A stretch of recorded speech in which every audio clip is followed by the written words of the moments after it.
guys! So I'm going to be 22 on Monday. But I'm feeling 22. And I'm still afraid of monsters. I don't mean like floaty white ghost ladies, because I know they're just hallucinations caused by low frequency vibrations shaking your skull. And I don't mean like hairy monsters with big teeth, because I know that all they really want is laughter to power their cities. But sometimes I just get the feeling that there's like someone else in my room.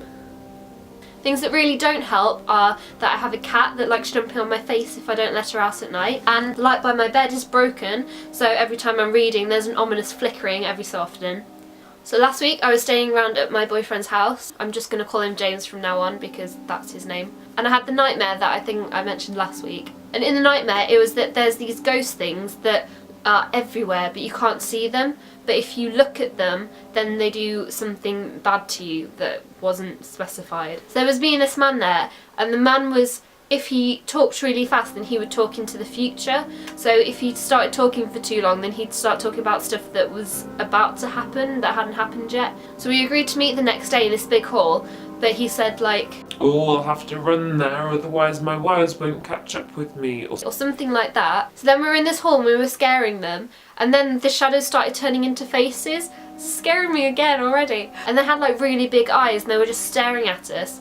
And then, so we were scaring them more, which is a bad idea. And then they just started rushing towards us, screaming. James was there and I was reaching out for James, but he turned away and walked in the other direction. And then there were all these things rushing towards me and crowding me. And then I woke up, and then real life James was there saying, "It's okay, Kate, it's okay, it was just a dream, it was just a dream." I saw my mum at the end of the bed. She was doing like laundry, and then she looked at me and she had the eyes and the screaming face.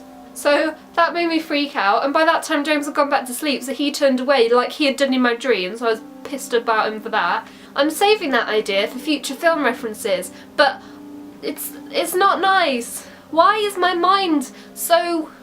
Ugh. What I think is that monsters can sense if you're thinking about them, because if you think about it, if you're just watching The Big Bang Theory or How I Met Your Mother or whatever, then ghosts aren't going to come to you. You'd never hear of someone getting haunted while they were watching sitcoms. So I reckon that ghosts can tell when you're thinking about them, and if you think about them, they're more like solid, which is why they always come when you're alone, because otherwise there'd be too many people that aren't all thinking about it. Unless you are all thinking about it, and then it's like Blair Witch that it will come. Right now, you're thinking about monsters, which means don't look behind you.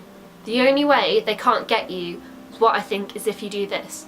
So you're lying in bed and there's something coming for you. Just imagine there's something else coming for you as well.